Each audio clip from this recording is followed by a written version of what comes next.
professeur Mbaye, merci d'avoir été.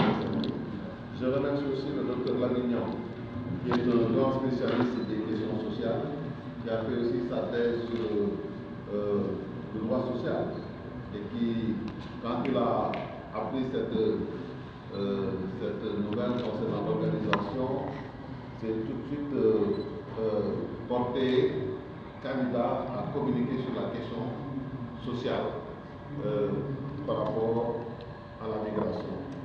Et effectivement, de plus en plus, comme le disait Bertrand Badi, il faudrait que les autorités nationales comme internationales s'intéressent à ce qu'on appelle la dimension sociale dans les relations internationales. Cette dimension sociale, elle est souvent oubliée dans les négociations au niveau diplomatique et politique.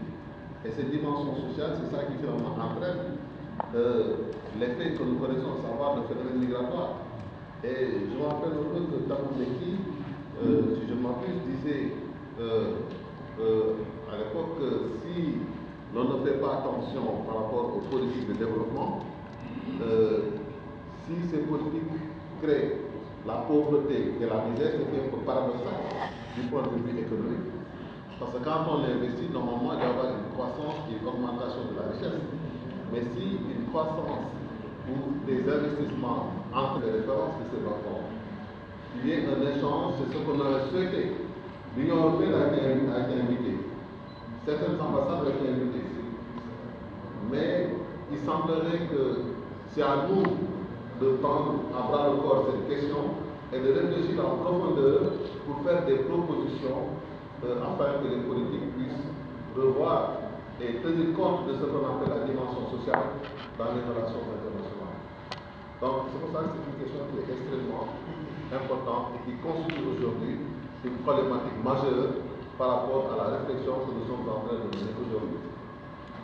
Donc, nous allons étudier donc, à la fin les questions économiques avec M. Diop, qui est un grand spécialiste de la question migratoire. Et je crois qu'il y a beaucoup de choses à dire à ce niveau, parce que les migrants, parce que tout à l'heure, le professeur Beck fera la différence entre ces concepts. Ces migrants apportent beaucoup de choses à nos économies. Quel est leur poids économique?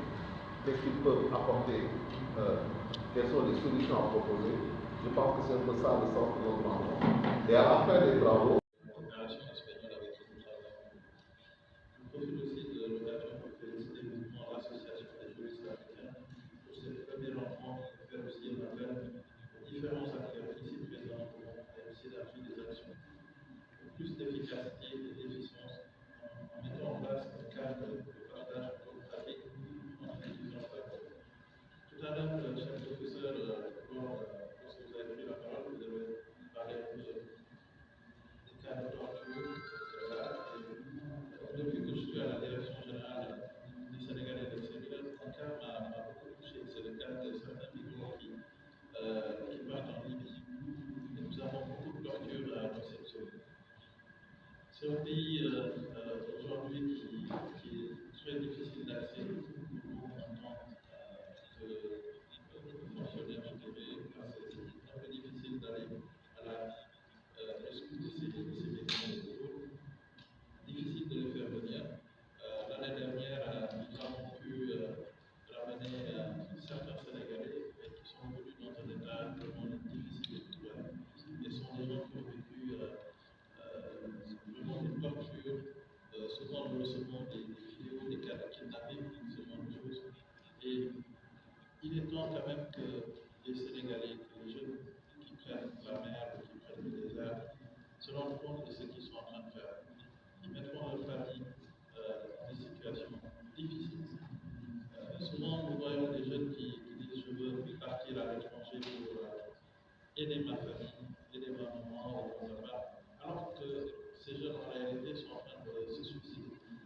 Donc c'est un cas qui montre vraiment que nous tous, en tant qu'acteurs dans le cadre de la migration, nous devons communiquer là-dessus et persuader ces jeunes Sénégalais qu'au Sénégal, il y a une possibilité de réussir. Il est possible de réussir dans ce pays. Il y a des agences, des directions, des ONG et pas mal d'actions qui ont été faites ici au Sénégal pour accompagner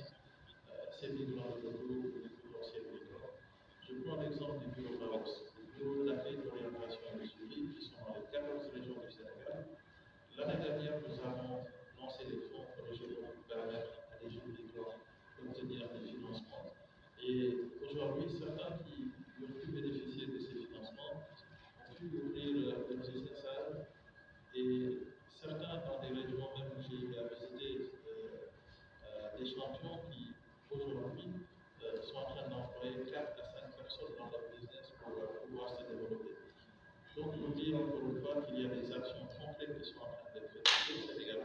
Et je pense qu'il faudrait peut-être accentuer là-dessus et surtout aller vraiment à un autre niveau pour pouvoir permettre à tous ces jeunes qui souhaitent avoir les financements aux formations pour qu'ils puissent quand même y avoir accès. Nous avons reçu 26 000 demandes pour les fonds régionaux. Malheureusement, nous n'avons pu financer que 1 000, si je me trompe pas. Donc, ce qui est petit en termes de nombre, mais quand même, c'est un grand pas que nous avons pu réussir et nous espérons pouvoir obtenir les moyens pour continuer ce genre de projet. Et dire aussi qu'aujourd'hui, nous parlons d'une révolution agricole. Je pense que l'agriculture est un domaine où le taux de chômage est résolvé.